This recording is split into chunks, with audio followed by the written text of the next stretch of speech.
Half-Life Alyx is the long-awaited continuation of the Half-Life franchise and started development in February 2016 after some considerable faffing about by Valve, the game's developer.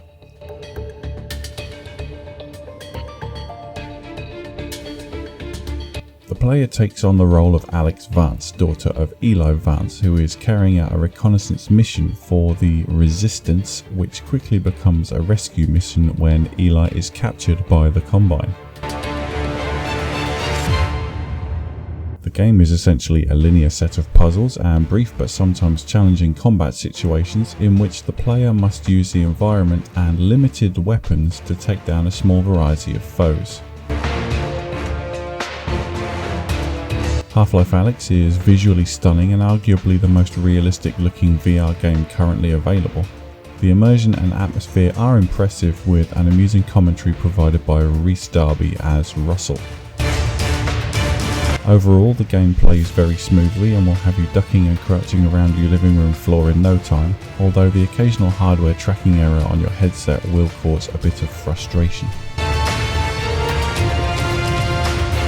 The game's formula tends to have you moving through cycles of exploration and scrounging for ammo, which leads to a puzzle, which then leads to a fight, and rinse and repeat.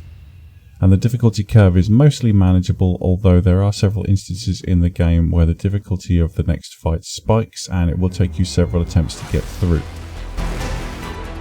Luckily, there are a lot of checkpoints, so you rarely have to go back more than 5 minutes.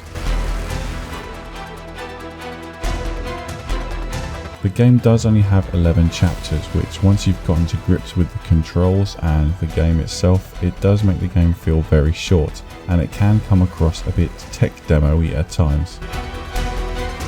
Collision is still a bit of an issue, and you'll often be reaching into containers and find it frustrating as the game is trying to anticipate what you intend to do with your hands, and often you'll end up grabbing the container itself rather than the object that's in it, which in certain parts of the game can lead to enemies being alerted to your presence. Half-Life Alyx is fun, and there are a few really nice innovations in how to utilise VR for new gameplay mechanics, and overall I would say that it's a good benchmark for VR games to start from, but the contrast in pacing between the action sequences and the puzzles often makes things feel too out of step. Overall, Valve have opted for style over substance with Half-Life Alyx, and although it can be challenging at times, the inconsistent pacing and its linearity means it feels short in some important areas. It does introduce some new ideas and demonstrate the sort of things that can be done inside a VR game, but it feels like a proof of concept rather than a fully fleshed out game. As such, my rating for Half-Life Alyx is 7 out of 10.